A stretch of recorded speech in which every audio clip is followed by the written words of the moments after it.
नमस्ते दोस्तों, मैं सांत्वना पांडे। आप सभी का मेरे चैनल पर स्वागत है। आज मैं आपके लिए एक बड़ा ही मज़ेदार गाना लाई हूँ।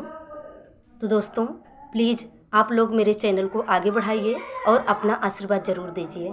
धन्यवाद।